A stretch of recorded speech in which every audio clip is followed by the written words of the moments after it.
Muy buenas noches, mis queridos hermanos.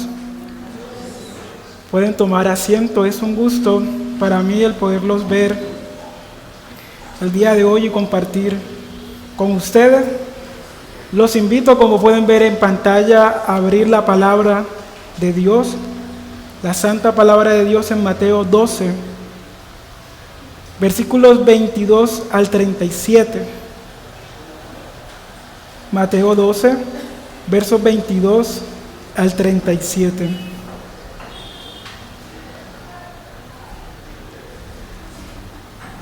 Y dice así la palabra del Señor: Entonces fue traído a él un endemoniado, ciego y mudo, y le sanó de tal manera que el ciego y mudo veía y hablaba. Y toda la gente estaba atónita y decían: ¿será este aquel hijo de David? Mas los fariseos, al oírlo, decían: Este no echa fuera a los demonios, sino por Belcebú, príncipe de los demonios. Sabiendo Jesús los pensamientos de ellos, les dijo: Todo reino dividido contra sí mismo es asolado, y toda ciudad o casa dividida contra sí misma no permanecerá. Y si Satanás echa fuera a Satanás, contra sí mismo está dividido. ¿Cómo pues permanecerá su reino? Y si yo echo fuera los demonios por Belcebú, ¿por quién los echan vuestros hijos? Por tanto, ellos serán vuestros jueces. Pero si yo por el Espíritu de Dios echo fuera a los demonios, ciertamente ha llegado a vosotros el reino de Dios. Porque ¿cómo puede alguno entrar en la casa del hombre fuerte y saquear sus bienes si primero no le ata? Y entonces podrá saquear su casa. El que no es conmigo contra mí es, y el que conmigo no recoge desparrama. Por tanto os digo, todo pecado y blasfemia será perdonado a los hombres, mas la blasfemia contra el Espíritu no le será perdonada. A cualquiera que dijere alguna palabra contra el Hijo del Hombre le será perdonado, pero al que hable contra el Espíritu Santo no le será perdonado, ni en este siglo, ni en el venidero. O haced el árbol bueno y su fruto bueno, o haced el árbol malo y su fruto malo, porque por el fruto se conoce el árbol. Generación de víboras, ¿cómo podéis hablar lo bueno siendo malos? Porque de la abundancia del corazón habla la boca. El hombre bueno del buen tesoro del corazón saca buenas cosas, y el hombre malo del mal tesoro saca malas cosas. Mas yo os digo que toda palabra ociosa que hablen los hombres, de ella darán cuenta en el día del juicio, porque por tus palabras serás juzgado y por tus palabras serás condenado. Amén. Los invito a orar. Vamos a inclinar nuestro rostro. Señor, te damos gracias por tu palabra. Gracias porque tú eres fiel, oh Dios eterno. Te pedimos que en esta noche tú ilumines nuestros corazones, Señor, y nos permitas contemplar tu ley tal y como es. Señor, que nosotros podamos ser obedientes a ella y podamos vivir para ti cada día, Señor. Que carguemos nuestra cruz y te podamos seguir como fieles cristianos que queremos ser, oh Dios. Permite que nuestros corazones sean transformados por tu ley y por la obra de tu Espíritu Santo. Somos tu pueblo, Señor, aquí estamos. En tu nombre oro, amén y amén. El título de esta enseñanza para las personas que toman apunte se llama La rebelión del corazón y la gracia de Cristo. La rebelión del corazón y la gracia de Cristo. Así que del verso 25 al 30 vamos a ver un conflicto de reinos, el conflicto de los reinos. Del 31 al 32, el pecado imperdonable, blasfemia contra el Espíritu. Y del 33 al 37, el fruto del corazón, las palabras como evidencia. Y bajo este bosquejo vamos a ver la rebelión del corazón y la gracia de Cristo. El capítulo 12 de Mateo, del verso 22 al 37, es un pasaje crucial, hermanos, que muestra un punto de inflexión en el ministerio de Jesús, marcado por un enfrentamiento directo con los fariseos y la revelación de su autoridad divina. En este contexto, Jesús realiza un milagro, la sanación de un endemoniado ciego y mudo, que desencadena una controversia teológica con los líderes religiosos. ¿Por qué poder echa Cristo? ¿Con qué poder y con qué autoridad tiene Cristo para echar fuera a los demonios? Y para que usted me entienda, se lo voy a contar de esta manera. En un pueblo hay un médico reconocido por su bondad y habilidades, y un día un niño sufre un accidente grave, queda ciego y mudo. Tras caer en un pozo, el médico, movido por compasión, lo rescata y lo cura. La gente del pueblo celebra al médico diciendo: es un héroe, nadie como él. Pero un grupo de líderes del pueblo, celosos de su fama, empiezan a difundir rumores y dicen: no lo hizo por bondad, él mismo provocó el accidente, para luego fingir que lo cura. Aunque la acusación es absurda, el médico los confronta y les dice: si yo hubiera causado el daño, ¿por qué gastaría tiempo en sanarlo? Mi obra prueba quién soy yo. Finalmente advierte con sus palabras que no solo hay una difamación contra él, sino que revela la maldad de los corazones de estos hombres. Aquí, mis hermanos, el Hijo de David prometido manifiesta su soberanía al liberar a un endemoniado. La palabra de Dios se está cumpliendo. La palabra de Isaías se está cumpliendo. He aquí mi siervo viene, he aquí mi siervo liberta cautivos y sana enfermos. He aquí que el siervo de Dios ha venido, mis hermanos, a traer libertad y a acercar el reino de los cielos. Cumpliendo así, como ya se los dije, las profecías mesiánicas.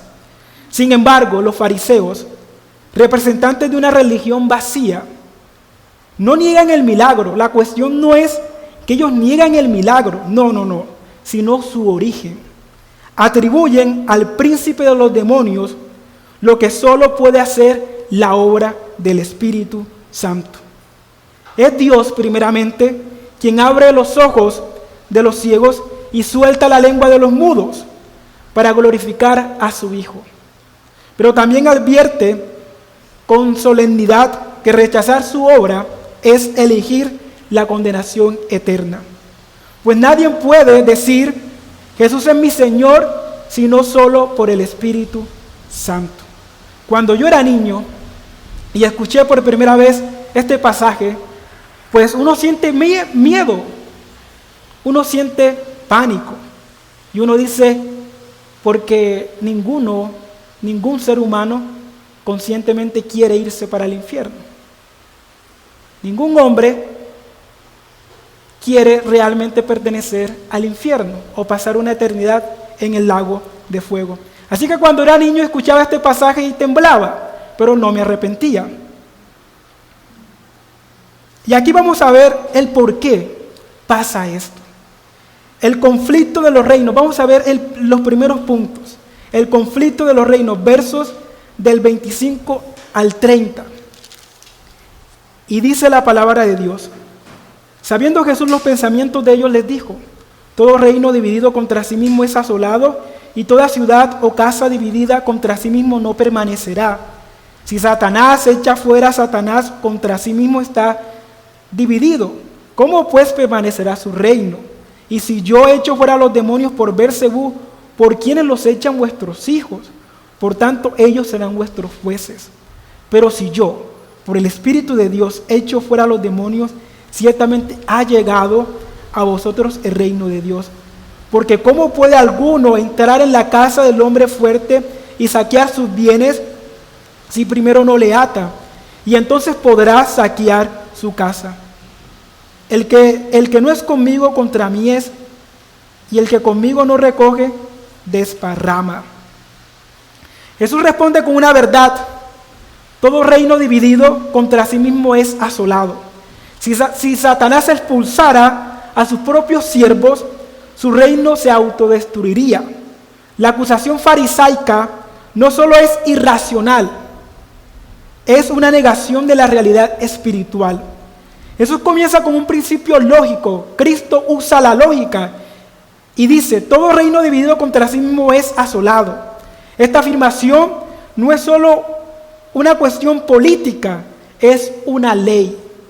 Ninguna entidad, ya sea un imperio, una familia o incluso el reino de las tinieblas, puede sobrevivir si se fragmenta internamente.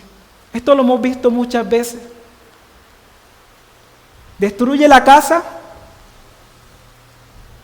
y tendrás victoria. Los fariseos, en su desesperación por negar la divinidad de Cristo, porque aquí ellos lo que tratan de hacer es negar que Cristo es el Señor. Los fariseos, en su desesperación por negar la divinidad de Cristo, habían caído en una trampa lógica.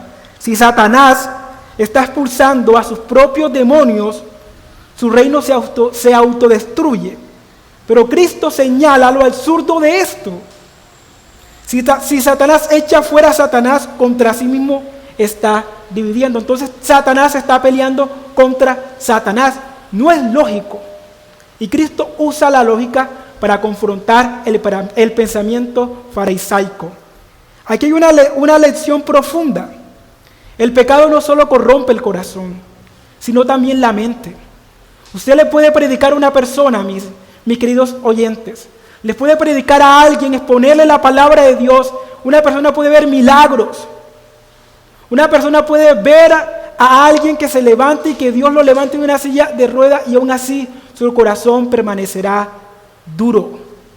Porque el pecado no solo endurece nuestro corazón, sino nuestra mente. Porque el día de hoy vemos personas que tratan de cambiarse la manera de su apariencia. Porque vemos ahora que hay personas que no se perciben como personas, sino como animales. Cambian su percepción. Porque no solamente el pecado ha corrompido el corazón del hombre, sino también su mentalidad. Entonces no se le haga ilógico esto, porque es la causa del pecado. La rebelión contra Dios conduce a una insensatez espiritual que distorsiona la realidad. Los fariseos, expertos en la ley, se habían vuelto incapaces de discernir entre el bien y el mal, entre Dios y Beliel. Y aquí Jesús no se limita a refutar a sus acusadores, no, les revela la verdad de su identidad, al demostrar que Satanás no lucharía contra Satanás. Cristo expone la única conclusión posible. Su poder para expulsar demonios proviene de una autoridad superior al reino de las tinieblas. Si Cristo no actúa por el poder de Satanás, entonces actúa por el poder de Dios. Miren cómo Cristo usa la lógica para cuestionar el pensamiento de los fariseos. Si actúa por el poder de Dios, entonces Él es el Mesías prometido. Él está diciendo, he aquí, yo soy el Mesías, que ha traído el reino de Dios a vosotros. Las expulsiones demoníacas de Jesús no son meros actos de compasión, no. Son señales visibles de que el reino está avanzando y que el hombre fuerte, Satanás, está siendo atado. La pregunta de Cristo, ¿cómo pues permanecerá su reino? No buscó una respuesta retórica, no, sino que busca confrontar a los fariseos con la verdad. Los fariseos, como todos los seres humanos, están obligados a reconocer la evidencia. Uno, Jesús muestra la evidencia de las Escrituras. Las profecías mesiánicas se cumplen ante sus ojos. Dos, la evidencia de los milagros. Los demonios huyen, los enfermos sanan, la creación obedece. Recuerde que hasta aquí hemos visto cómo Mateo ha presentado el reino de Dios que ha avanzado y ha demostrado la autoridad mesiánica de Cristo. Tres, la evidencia de la lógica. Si ni Satanás ni un farsante podrían realizar tales obras. Sin embargo, su problema no era intelectual, sino también moral. Como escribió Agustín de Hipona, la mente humana no está sana excepto cuando es sometida a la verdad de Dios. Rechazar a Cristo, mis hermanos, es rechazar la única fuente de luz que puede sanar nuestra insensatez. La cultura actual, como los fariseos, llaman al mal bien y al bien mal. No te dejes engañar por las narrativas que contradicen la palabra de Dios. ¿Cuántos hoy en día escuchamos que está bien hacer esto y sabemos que está mal? ¿Cuántos de nosotros no hemos sido forzados o hemos sido tratados de cambiar nuestra mentalidad para que nuestra mente se acople más al pensamiento mundano de este mundo? Hermanos, estos versículos son un espejo. Nos muestran que la rebelión contra Dios no solo es malvada, sino irracional. Pero también nos señala al único que puede sanar nuestra locura, Jesucristo, el Logos encarnado, en quien toda contradicción se resuelve y toda mentira se desvanece. El problema de los fariseos, como ya se los dije, no es negar los milagros, no. Ellos contemplan el milagro y ellos saben que el milagro es real. Y ellos saben que si Cristo ha hecho ese milagro, es porque la palabra de Dios se ha cumplido. Pero su corazón es tan orgulloso que se niegan a doblegar, que se niegan a arrodillarse ante Rey de Reyes y Señor de Señores.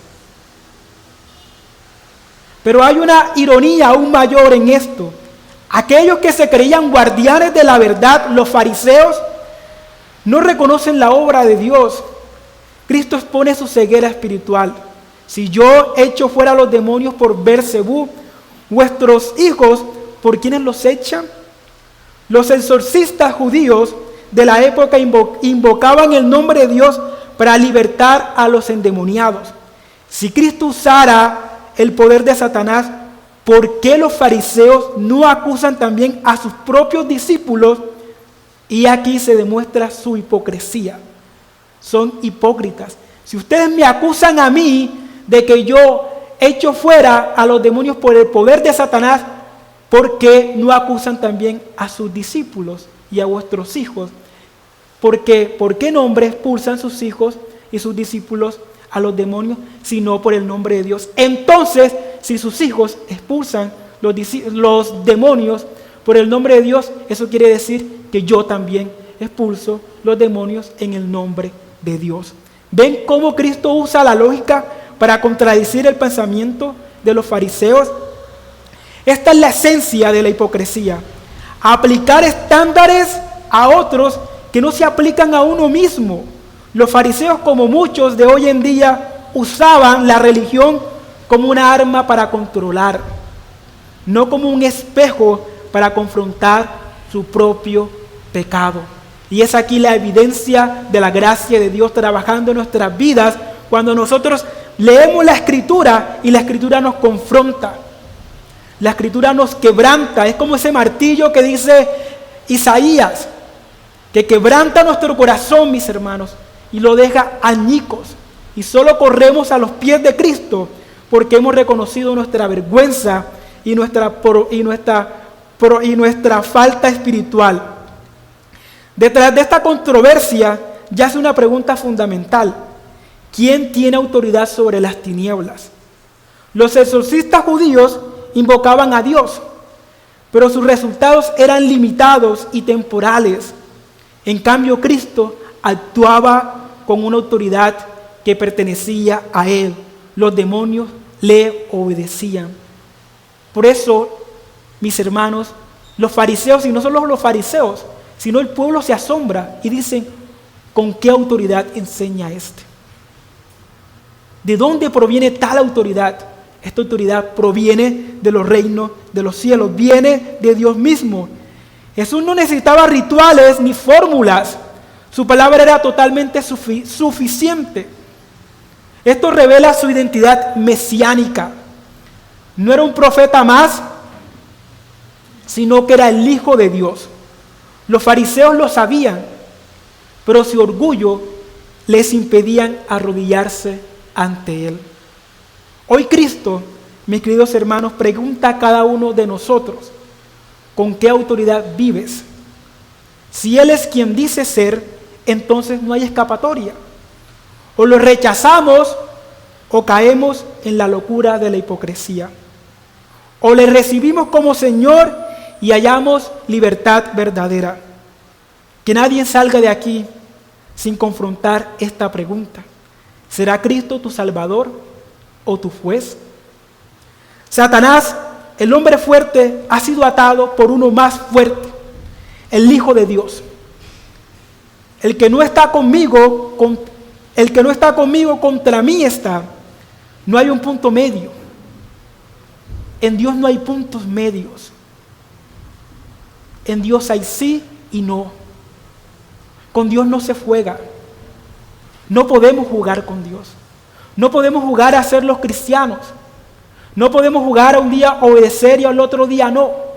No podemos levantar nuestras manos hoy y mañana pecar. No, en Dios no hay puntos medios, mis hermanos. Rechazar a Cristo es aliarse con la rebelión. Los fariseos encargados de guiar al pueblo de Dios ahora se levantan como adversarios del Mesías. Y esta es la ironía. Ustedes que dicen conocer la ley de Dios, no reconocen que yo soy el Mesías prometido. Y ahora veamos el siguiente punto, el pecado imperdonable. Versículos del 31 al 32.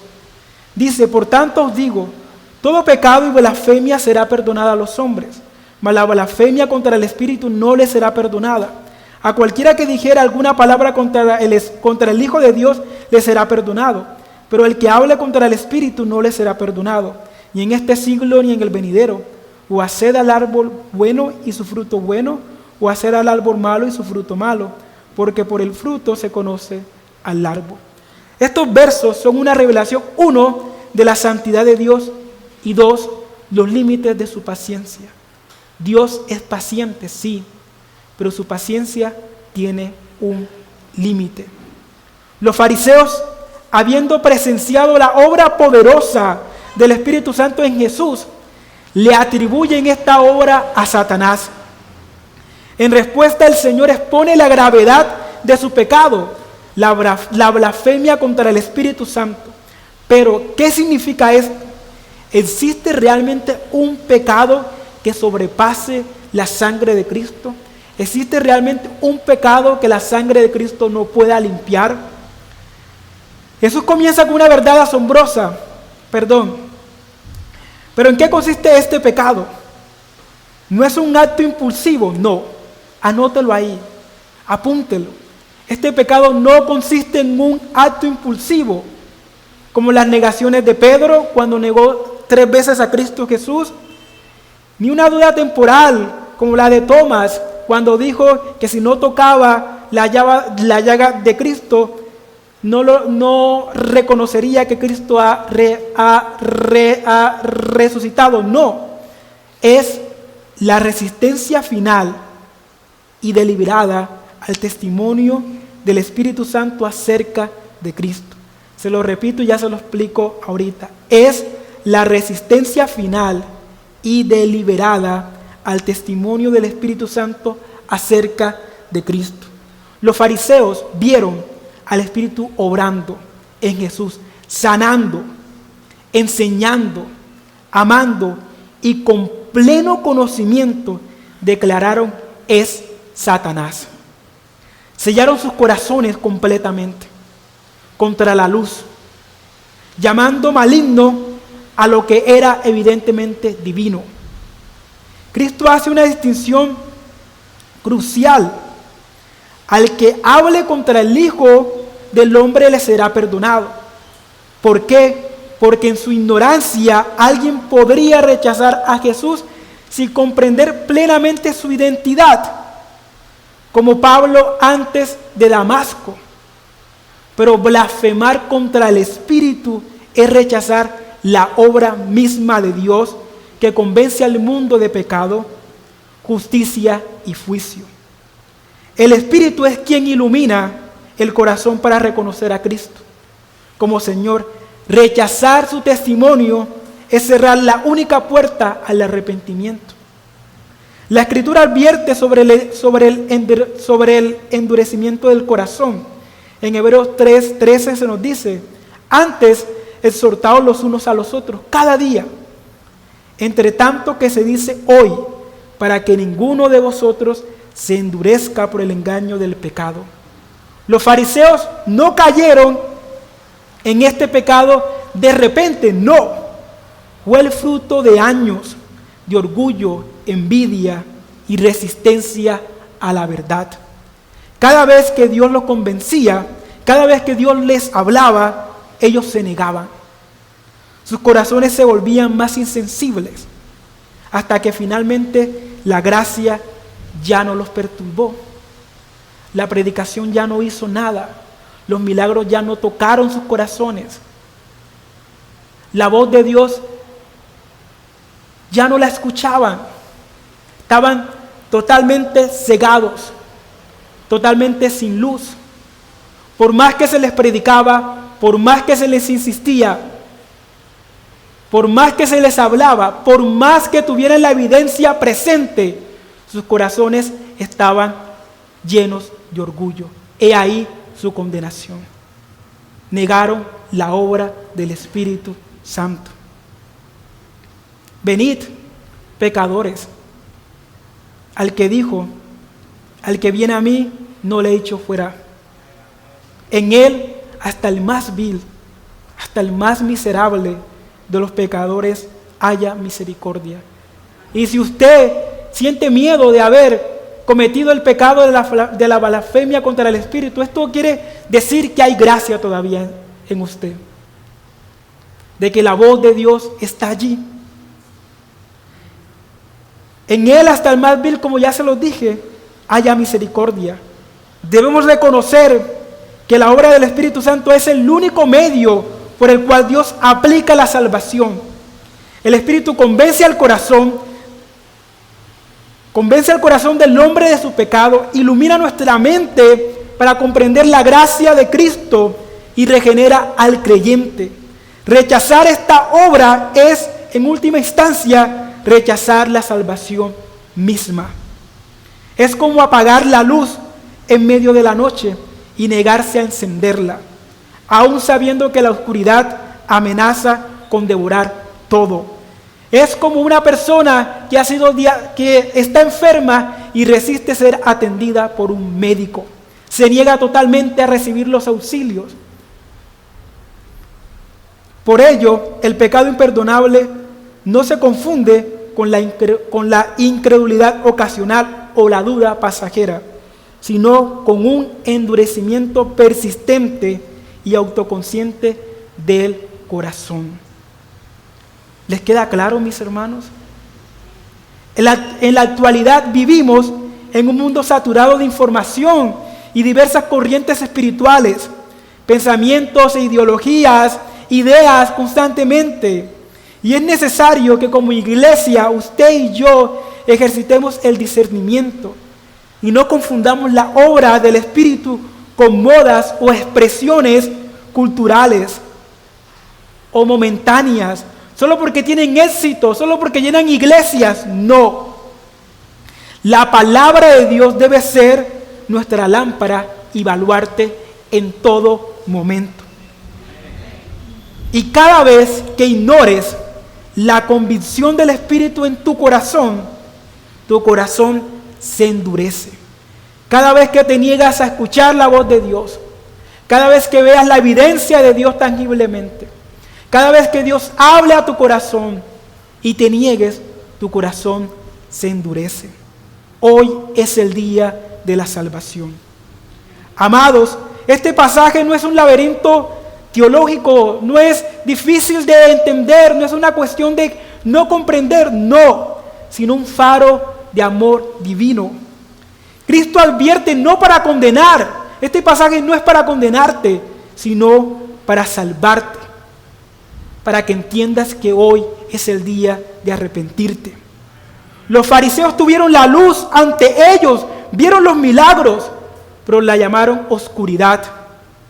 Pero hoy tú tienes la misma luz. el Espíritu que testifica de Cristo. Y ahora la pregunta es, ¿negarás esta luz? ¿Apagarás el llamado? Y aquí les quiero decir algo, no juegues con la gracia de Dios. No pospongas tu arrepentimiento. Como escribió Lutero, el Espíritu Santo no es un pescador de truchas que golpea el agua para asustarlas, no. Él es un fuego que atrae como la llama a la polilla. Este es el día que ha hecho el Señor para arrepentirnos. Los fariseos vieron los milagros, escucharon la voz de Cristo, presenciaron al Señor y aún así decidieron llamarlo Satanás, maligno. Vieron la luz, contemplaron al Señor de señores y aún así su orgullo fue tanto que se negaron a ver lo evidente. Que tu orgullo esta noche no te lleve a negar lo evidente. Llegamos a la parte final de este sermón, el fruto del corazón. Y todo esto se conecta. Jesús está demostrándole a ellos lo perverso que es su corazón. Jesús le está diciendo, ustedes tienen un corazón maligno, perverso, conocen la ley, saben la ley, pero aún así dan frutos malignos. Todas sus obras son malas, sus pensamientos son malos. Ustedes merecen la condenación por sus frutos y por sus palabras. Ustedes son condenados por lo que ustedes han dicho y por lo que ustedes han hecho, dice Cristo Jesús. Y dice la palabra de Dios, versos 33 al 37, o haced el árbol bueno y su fruto bueno, o haced el árbol malo y su fruto malo, porque por el fruto se conoce el árbol. Generación de víboras, ¿cómo podéis hablar lo bueno siendo malos?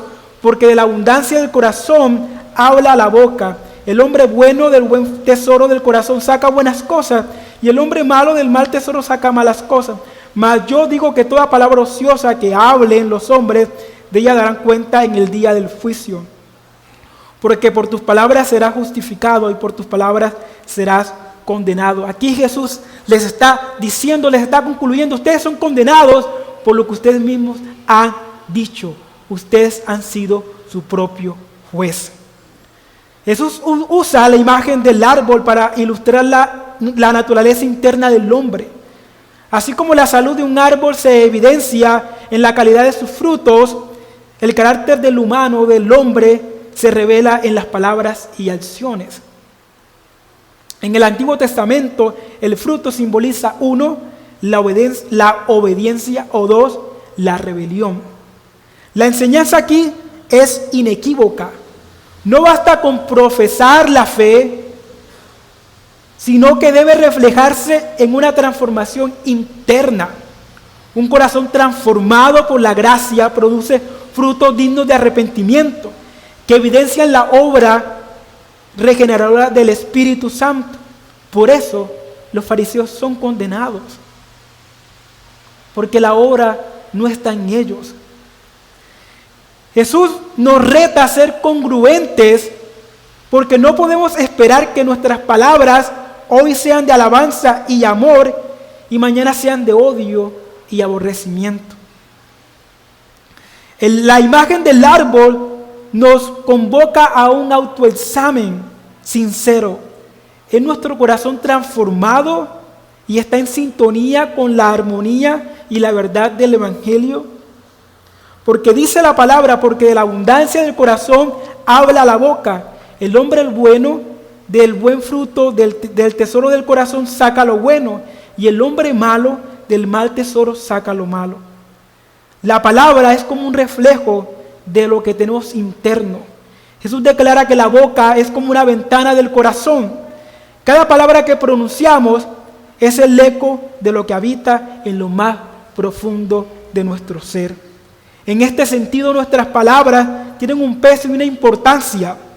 Son trascendentes. Tal vez para usted no. Tal vez para mí antes de leer este pasaje no. Pero nuestras palabras tienen trascendencia, pues revelan la verdadera condición espiritual de la persona. Los fariseos, al llamar demoníaco a Jesús, Revelan que su corazón interno es veneno, puro veneno, pura corrupción. La naturaleza del corazón, la naturaleza del tesoro del corazón, aquí se plantea un contraste. El hombre bueno saca de su interior aquello que es bueno, sí, mientras que el hombre malo manifiesta en sus palabras la corrupción de su corazón. Este tesoro no es algo que se adquiera por obras humanas, no, sino el resultado de la obra del Espíritu de Dios que transforma al creyente de adentro hacia afuera. No podemos, mis hermanos, no podemos fingir la obra del Espíritu Santo. Los fariseos, expertos en disfrazar su corrupción con rituales, son desenmascarados por el Señor. Jesús no debate su teología, no, sino que les pone su corazón. Su corazón demuestra que su teología es mentira. Mas yo digo, dice Cristo, que toda palabra ociosa que hablen los hombres, de ella darán cuenta en el día de juicio. Aquí la palabra viene del griego arcos, significa ocioso, infructuoso o sin propósito. No se refiere solo a groserías, no, sino a cualquier palabra que no glorifique a Dios. Chismes, sarcasmos vanos, promesas rotas, incluso silencios cómplices. ¿Cuántos de nosotros no hemos caído en esto? ¿Cuántos de nosotros no debemos arrepentirnos de esta noche por estos pecados que hemos cometido? Y Jesús concluye, por tus palabras serás justificado y por tus palabras serás condenado. Esto no contradice la justificación por fe, sino que muestra que la fe genuina transforma el hablar. Qué grave es para el hombre pretender ocultar su estado interno cuando cada sílaba es un espejo que refleja su condición espiritual. Y ahora te pregunto, ¿tus palabras edifican o destruyen? ¿Reflejan ansiedad o gratitud? Solo un corazón regenerado por el Espíritu puede producir frutos dignos de arrepentimiento. Y esta es la muestra de la salvación de Dios. No basta con controlar tu lengua, no, clama por un corazón nuevo. Él, Cristo, es el Verbo encarnado. Él cumplió toda justicia con sus palabras. Su silencio ante Pilato y su clamor en la cruz, consumado es, cubren nuestros pecados verbales. Como escribió Jonathan Edwards, piensa en ello. Cada palabra tuya será escuchada otra vez en el día del juicio. Pero Cristo, el juez, es nuestro abogado. ¿Es Cristo tu abogado? El día del juicio no es un tiempo para que pasen, el día del juicio no es un tiempo en que se pasen por alto los detalles de nuestra vida, no, sino el momento en que cada palabra, cada pensamiento expresado será minuciosamente examinado. ¿Qué testimonio dirá nuestra boca acerca de nosotros? ¿Será un canto de alabanza a la majestad de Dios o un lamento de rebelión y desolación en ese momento? Mis queridos hermanos, los invito a reflexionar en esto. ¿Has contemplado la obra del Espíritu Santo en tu vida? ¿Estás jugando con la gracia de Dios? Y si es así, si tu corazón ha sido movido, si tu corazón ha sido llamado, no endurezcas tu corazón. Oye la voz de Dios que clama a ti esta noche. No ciegues tu corazón, porque tal vez esta pueda ser la última oportunidad. Recuerda que la paciencia de Dios tiene un límite. Los invito a ponerse de pie, vamos a orar. Señor, te damos gracias porque tú has sido bueno, porque tú has sido fiel. Señor, yo te ruego que a cada uno de nosotros nos concedan corazones obedientes a tu voz, Señor. Que nos enseñes a amarte a ti, únicamente a ti, oh Señor. Que perdones nuestros pecados, que perdones nuestra negligencia espiritual. que perdones nuestro enfriamiento, nuestro sí, nuestras dudas, Señor. Cimienta nuestros corazones en tu palabra porque solo tú puedes hacerlo. Solo tú puedes confrontar, solo tú puedes sanar, solo tú puedes libertar un corazón, Señor. Solo tú es tu obra, la salvación es tuya. Ningún hombre puede gloriarse de que ha salvado a otro hombre. Solo tú tienes la gloria de salvar al hombre. Solo tú tienes la gloria de salvar lo vil y lo menospreciado y hacerlo santo y puro. Esa es la obra que a ti te pertenece. Señor, somos tu pueblo, somos tuyos. Y deseamos, Señor, pertenecer constantemente en el reino de los cielos. Ayúdanos, Señor, porque sabemos que tú nos ayudarás. Somos débiles, pero en ti somos fuertes, oh Cristo Jesús. En tu nombre oro. Amén y amén.